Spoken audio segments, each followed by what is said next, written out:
बिस्मिल्लाहिर्रहमानिर्रहीम। अस्सलामुअलैकुम। कहानी हब ऑफिशियल में खुशामदीद। आज फिर दोस्तों मैं आपके लिए एक बहुत ही अच्छी और सच्ची कहानी लेकर आई हूँ। नए आने वाले दोस्तों से गुजारिश है कि वो मेरा चैनल को सब्सक्राइब करें और बेल आइकन को प्रेस करें। तो चलिए बढ़ते हैं कहानी की जानिब।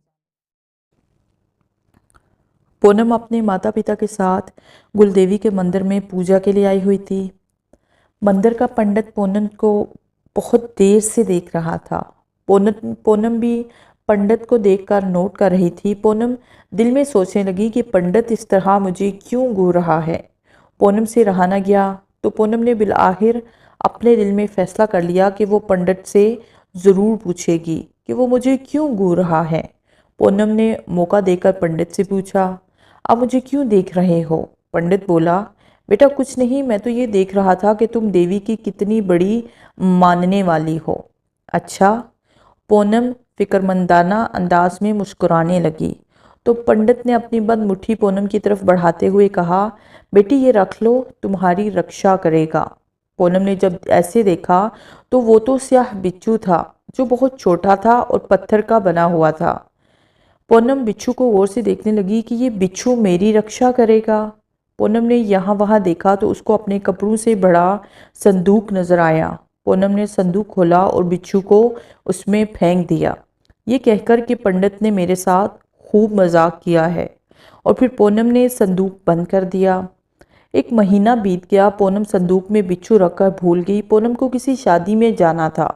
वो अपने नए कपड़े संदूक में संभाल रही थी। पूनम ने जैसे ही संदूक खोला तो वो बिच्छू इसको नजर आया जो थोड़ा बड़ा लग रहा था। पूनम सोचने लगी कि ये बिच्छू तो छोटा था, फिर बड़ा कैसे हो गया? शायद मेरा वहम होगा। पूनम ने सोचा और कपड़े निकालकर अपने कमरे में से बाहर चली गई। पूनम गलती से संदूक खुला ही छोड़ गई थी। अचानक पूनम के कमरे में अंधेरा हो गया और संदूक हिलने लगा।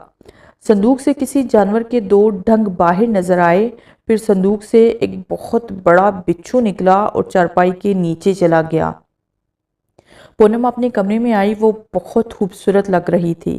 पूनम ने खुला हुआ संदूक देखा तो फिर उसे बंद कर दिया और खुद आईने के सामने बैठकर तैयार होने लगी।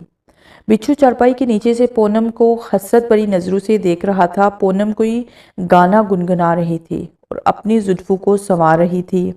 पूनम जब पूरी तरह तैयार हो गई तो वो जाने लगी तो पूनम को ऐसे लगा जैसे कोई और भी उसके साथ है। उसने कमरे में चारपाई के नीचे देखा तो वहां कोई भी नहीं था। पूनम ने अपना ख्याल समझकर झटक दिया और पांव पटकती हुई चली गई। बिच्छू फिर उदास सी नजरों से उसे देखता रह गया।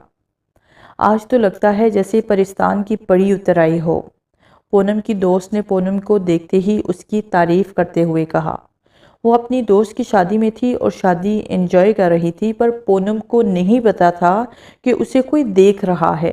पूनम अपनी बातों में मसरूफ थी कि बिच्छू सबसे छुपकर पूनम को देख रहा था और दिल ही दिल में खुश हो रहा था। शादी ख़त्म हो गई तो पूनम अपने घर जाने लगी। पूनम की दूसरी दोस्तों ने भी अपने अपने घरों को जाने की तैयारी कर ली और अपने घरों को चली गई।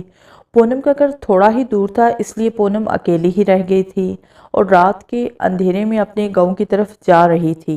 पूनम ने अपने घर का गेट बचाया तो उसके पिता ने गेट खोला और वो घर में दाखिल हो गई।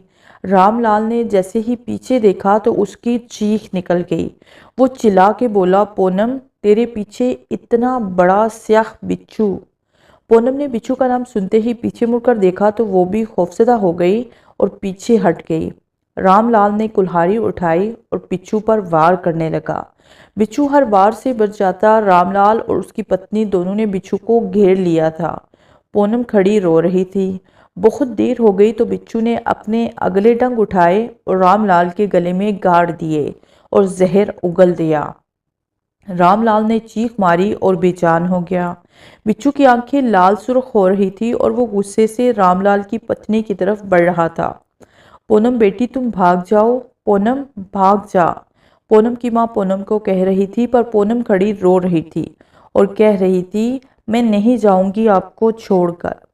एकदम ही बिच्छू ने अपना डंक पूनम की माँ की गर्दन में गाड़ दिया। पूनम की माँ दर्द से चीख रही थी और कह रही थी, पूनम तुझे मेरी कसम, जा यहाँ से जा। पूनम ने बिच्छू को देखा और भाग खड़ी हुई। पूनम उल्टी सीधी भाग रही थी। रात का कुप अंधेरा था, हाथ को हाथ नजर नहीं आ रहा था। पूनम को भी कुछ भी समझ नहीं आ रहा था। वो अंधाधुंध भागी जा रही थी।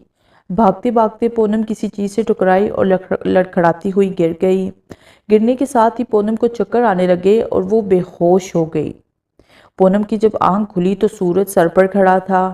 गर्मियों के दिन थे और धूप हो रही थी। पूनम पूरी पसीने में भीग रही थी। पूनम अभी भी वहीं लेटी हुई थी। पूनम ने हिम्मत की और उठकर खड़ी हो गई। पूनम ने चारों तरफ देखा तो वो कब्रिस्तान था। वो सोचने लगी, हम तो हिंदू हैं और हमारे गांव में तो दूर दूर तक कोई कब्रिस्तान नहीं। फिर मैं गांव में, ये कब्रिस्तान, मैं यहाँ कैसे आई? पूनम आगे चलने लगी। पूनम का पाँव किसी चीज से टकराया और वो लड़खड़ा गई। पूनम ने जब वो चीज देखी तो डर गई। वो इंसानी खोपड़ी थी। पूनम ने चीख मारी और कब्रों पर चढ़ती हुई भागने लगी।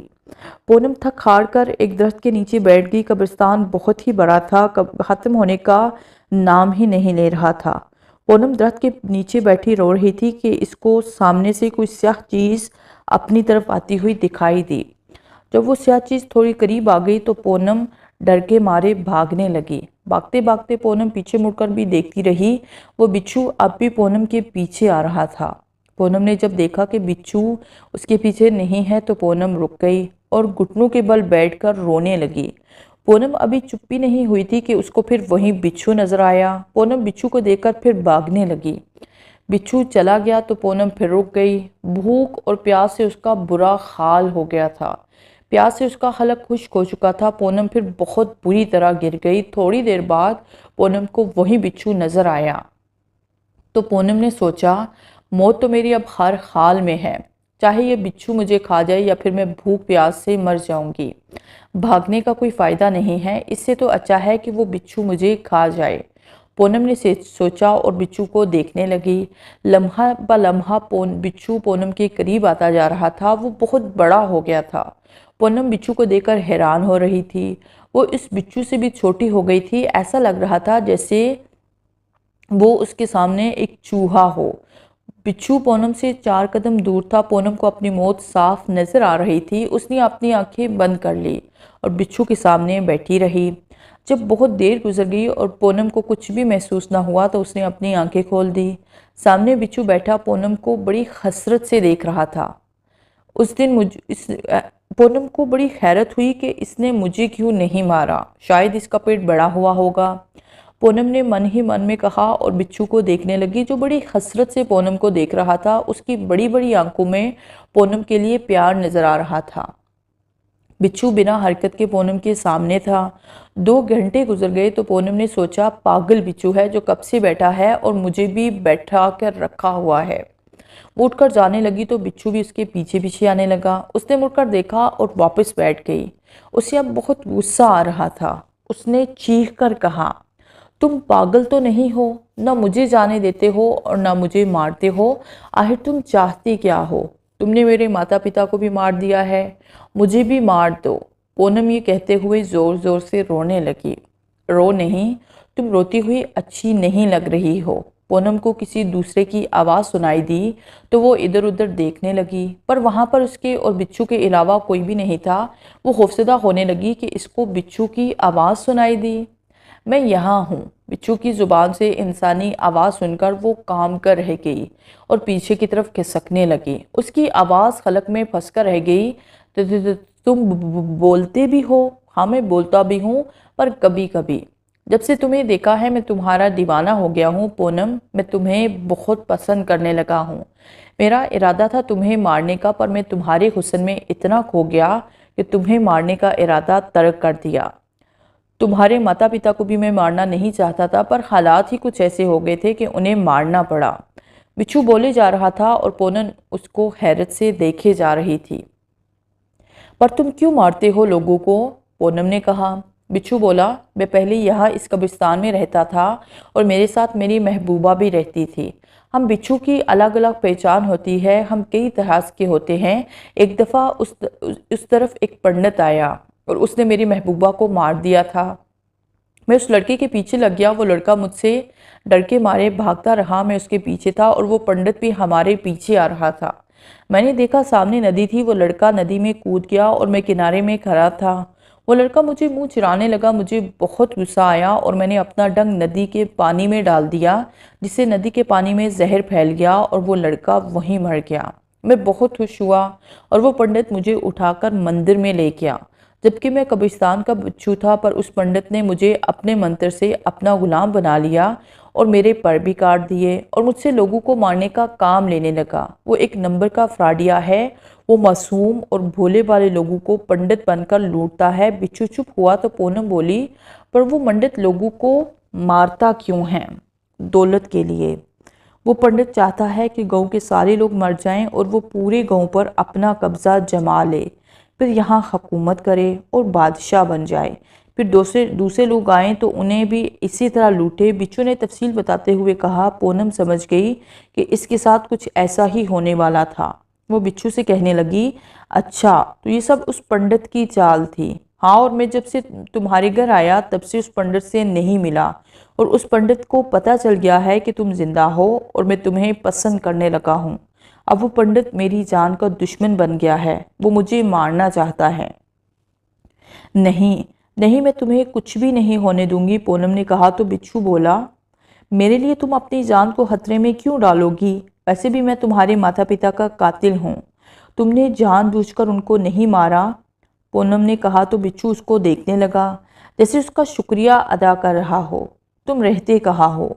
इस कब्रिस्तान में। बिच्छू ने कब्रिस्तान की तरफ उसकी तवज्जो दिलाई।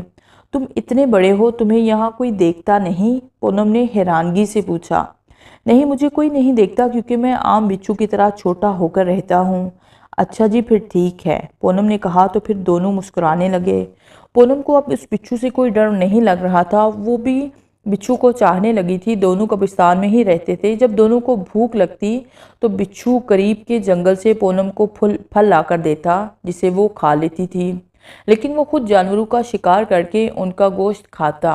पूनम नोट करती थी कि बिच्छू इससे कितना प्यार करता है। अगर पूनम को ज़रा भी चोट लगती तो बिच्छू तड़प जाता और रात रात भर जागता रहता। पूनम आराम से सो जाती कब्रिस्तान में बिना किसी डर के। जब बिच्छू कहीं चला जाता तो पूनम अकेले में डरने लग जाती और जब वो आ जाता तो इसका तमाम डर ख़त्म हो जाता। एक दिन बिच्छू कहीं गया हुआ था कि पूनम कब्रिस्तान में अकेली थी। वो बहुत डर लग रही थी। 3 घंटे गुजर गए थे पर बिच्छू का कोई पता नहीं था। वो बेचैन सी कब्रिस्तान में चहलकदमी कर रही थी कि इसको सामने से कोई आता हुआ दिखाई दिया। वो कोई इंसान था, पर कौन था? पूनम सोचने लगी और दरख्त की आड़ में छुप गई। जब वो इंसान करीब आया तो वो पंडित था। पूनम को देखा नहीं। जब पूनम को इत्मीनान हो गया कि वो चला गया तो वो दरख्त के पीछे से बाहर निकल आई। शाम के साए फैल चुके थे। हर चरिंद परिंद अपने अपने घरों को लौट रहे थे, पर पूनम किसी के इंतज़ार में थी, किसी ऐसे के ना तो वो इंसान था और ना ही पूनम की जोड़ का। फिर भी वो किसी का इंतज़ार कर रही थी। शायद यही मोहब्बत होती है। और मोहब्बत तो वाकई कुछ नहीं देखती, बस हो जाती है। और मोहब्बत जिनके दिलों में ज़िंदा है ना, वो दुनिया के सबसे अमीर और खुश नसीब होते हैं। वो उसका इंतज़ार करती रही। रात हो गई, हर तरफ अंधेरा फैल गया। अंधेरे ने अपनी स्याह चादर में हर शय को लपेट लिया। कब्रिस्तान में हल्की चांद की रोशनी बढ़ती जा रही थी। उसमें भी बमुश्किल कुछ नजर आ जाता था। ऊपर से कितने और जंगली जानवरों की खौफनाक आवाज़ें माहौल को खौफनाक बना रही थी। पर पूनम गम से निढाल बिच्छू की जुदाई में रोई जा रही थी। रोते रोते उसकी आंख लग गई। पूनम ने ख्वाब में देखा कि लोहे की सलाखों से बना हुआ कमरा है और उसमें बिच्छू जंजीरों से बंधा हुआ है। बिच्छू बहुत तड़प रहा है और पूनम से बोल रहा है, तुम मेरी जान हो, तुम यहाँ से बहुत दूर चली जाओ। अब मेरी मौत तो यकीनी है। वो मुझे मारने के बाद तुम्हें भी मारेगा। वो पागलों की तरह तुम्हें ढूंढ रहा है। तुम चली जाओ कहीं बहुत दूर। पूनम हड़बड़ाकर उठ गई। उसकी पेशानी पर पसीना आ गया था। पूनम बेख्तियार रोने लगी और रोते रोते उसको सुबह हो गई। सुबह पूनम अनजान रास्तों पर चलती रही, मगर कोई फ़ायदा ना हुआ और वो थक हार कर एक जगह पर बैठ गई। फिर रात हो गई और अंधेरा चारों तरफ फैलने लगा। पूनम को तो नींद नहीं आ रही थी, पर उस पर गनूदगी छाने लगी और वो सो गई। उसे ख्वाब में फिर बिच्छू नजर आया। पंडित बिच्छू पर कोड़े बरसा रहा था। बिच्छू बहुत तड़प रहा था, पर पंडित को उस पर ज़रा भी तरस नहीं आ रहा था और वो लगातार उस पर कोड़े मारता जा रहा था। बिच्छू नींद बेहोशी में हो गया और आखिर उसने दम तोड़ दिया। बिच्छू मर गया, पर पंडित को फिर भी उस पर तरस नहीं आ रहा था। वो आपे से बाहर हो गया था। वो मरे हुए बिच्छू को भी मार रहा था। जब पंडित थक गया तो वो बाहर जाने लगा। पंडित चलता हुआ सीढ़ियां चढ़ रहा था। वो जगह तहखाने जैसी लग रही थी। फिर पंडित सीढ़ियां चढ़कर भगवान की मूर्ति हटाने लगा और बाहर आ गया। फिर वापस भगवान को उसी जगह पर रख कर चला गया और मंदिर में जाकर लेट गया। पूनम की झट से आंख खुल गई और वो पागलों की तरह रोने लगी। पूनम की आवाज़ ने कब्रिस्तान में फैली हुई खामोशी को तोड़ दिया। पूनम चीख चीख कर रो रही थी। जब पूनम का दिल हल्का हो गया तो वो उठकर पंडित की तरफ जाने लगी। उसने दिल में फैसला कर लिया कि वो पंडित को मार डालेगी। उसे वो यकीनन मार डालेगी। उसका वो हश्र करेगी कि उसने सोचा भी ना होगा। वो चलती जा रही थी। उसको रास्ता दिखाई दिए जा रहा था। उसका रुख मंदिर की तरफ था जहाँ वो पंडित मौजूद था। उसकी आंखों में आंसू भी थे। वो रोई जा रही थी। कुछ देर बाद उसको गुलदेवी का मंदिर नजर आया तो वो रुक गई और देखने लगी। फिर वो उसकी तरफ तेज तेज दौड़ने लगी। पंडित मंदिर में आराम कर रहा था। पूनम आराम से सीढ़ियां चढ़ने लगी। दूर से उसने पंडित को देख लिया था। वो गहरी नींद सो रहा था। उसको मारने के लिए उसके पास यही एक मौका था। उसने इधर उधर देखा तो उसको एक त्रिशूल दिखाई दिया और उसने वो त्रिशूल हाथों में उठा लिया और पंडित की तरफ बढ़ने लगी और जल्द ही वो उसके सर पर जा पहुंची और त्रिशूल उठाकर जो ही पंडित के पेट में मारने लगी तो पंडित ने वो त्रिशूल पकड़ लिया और उठकर बैठ गया। उसके मुंह से एक भयानक कहा बुलंद हुआ। वो गुस्से से उसको देखकर बोला, कल की छोकरी तू मुझे मारेगी? हाँ, मैं तुम्हें मारूंगी। तुम धोखेबाज हो। तुम लोगों के साथ फरेब कर रहे हो। उसकी बात सुनकर पंडित हंसने लगा और बोला, हाँ वो तो मैं हूँ, इसमें कोई शक नहीं है। इतना कहकर वो पूनम पर चिपटा और उसे बालों से पकड़कर झंझोड़ दिया और फिर साथ ही उसको खींचते हुए तहखाने में ले गया जहाँ बिच्छू की लाश पड़ी हुई थी। बिच्छू की लाश को देखकर पूनम जोर जोर से रोने लगी और साथ ही उसने खुद को पंडित के हाथों से छुड़ा लिया और बिच्छू से लिपट गई। पूनम को इस तरह देखकर पंडित हंसने लगा और बोला, वाह, इंसानों की मोहब्बत तो देखी थी मगर बिच्छू की माशूका पहली बार देख रहा हूँ। देख ले पंडित, इस बिच्छू की माशूका भी और इस माशूका का इंतकाम भी देख ले। पंडित आगे बढ़ा और पूनम को बाजू से पकड़कर खींच लिया और चीखते हुए बोला, मूर्ख, तू मेरा कुछ भी नहीं बिगाड़ सकती। इतना कहकर वो उसके मुंह पर थप्पड़ मारने लगा। फिर उसने त्रिशूल उठाया और पूनम के पेट में मार दिया। पूनम जमीन पर गिर गई और तड़पने लगी। थोड़ी ही देर बाद पूनम का जिस्म बेजान हो गया। पूनम बिच्छू के साथ ही देर हो गई। पंडित ने शैतानी कहकहा लगाया और बोला, आई थी मुझे मारने के लिए, खुद ही अपने बिच्छू की आशिक के पास चली गई है। पूनम के जिस्म से हेला सा निकलने लगा जो कि पंडित को नजर नहीं आया था। पूनम की रूह चीख कर बोलने लगी, पंडित, जब तक मैं अपने आशिक की मौत का इंतकाम नहीं ले लेती मुझे चैन नहीं आएगा। पूनम की रूह बिच्छू में दाखिल हो गई और बिच्छू में हरकत पैदा होने लगी। बिच्छू को हरकत करते देखकर पंडित खौफजदा हो गया और एक तरफ भागने लगा। बिच्छू उसके पीछे पीछे भागने लगा। पंडित बिच्छू के खौफ से बेहोश हो गया। बिच्छू पंडित के पास ही बैठा रहा। पंडित को जब होश आया तो रोने लगा और बिच्छू से माफिया मांगने लगा। तुम्हें कहा था ना कि मैं अपने महबूब की मौत का बदला ज़रूर लूँगी, बल्कि इन सब की मौत का बदला लूँगी जिसको तुमने बिच्छू के हाथों मरवाया है। मेरे माता पिता की मौत का बदला, अपने महबूब की मौत का बदला। तुमने मुझसे मेरा प्यार छीन लिया। मैं तुम्हें कभी भी माफ़ नहीं करूँगी। बिच्छू में से पूनम की आवाज़ें सुनाई दे रही थी। वो पंडित को सुना रही थी। पंडित अपनी ज़िंदगी की भीख मांग रहा था। मुझे जाने दो, मुझे जाने दो पूनम, मैं हाथ जोड़ता हूँ। वो मुसलसल माफ़िया मांग रहा था। नहीं नहीं, मैं तुम्हें माफ़ नहीं कर सकती हूँ।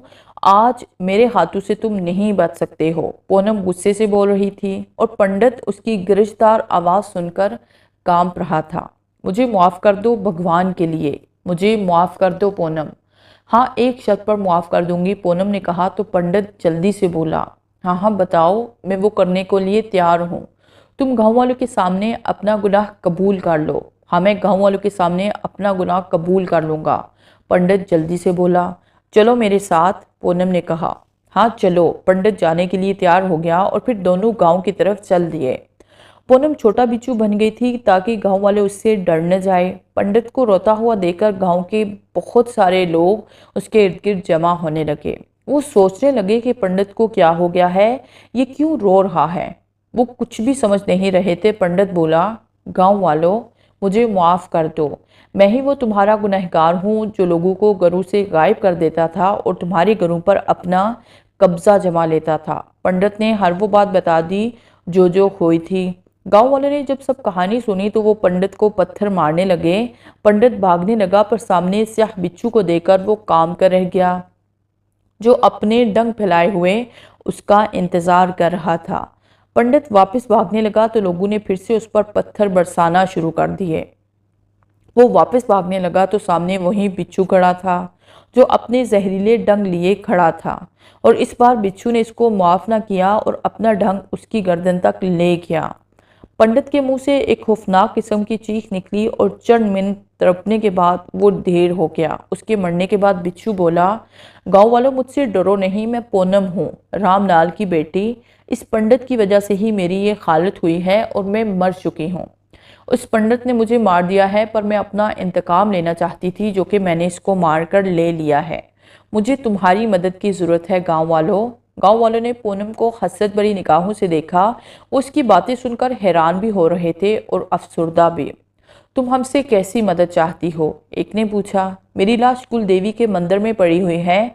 भगवान की मूर्ति हटाओगे तो वहाँ एक तहखाना है, उसमें मेरी लाश पड़ी हुई है। वहाँ से निकाल कर मेरा आत्मीय सरकार कर देना।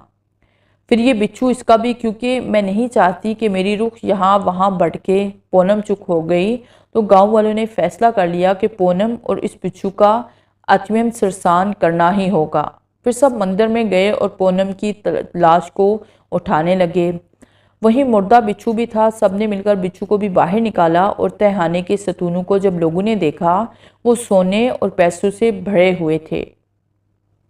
सबने पैसे और सोना आपस में बांट लिया और पूनम और बिच्छू की लाश का आत्मीय सरसान कर दिया और शुक्र करने लगे कि आज पूनम की वजह से इस पंडित से वो सब लोग बच गए थे।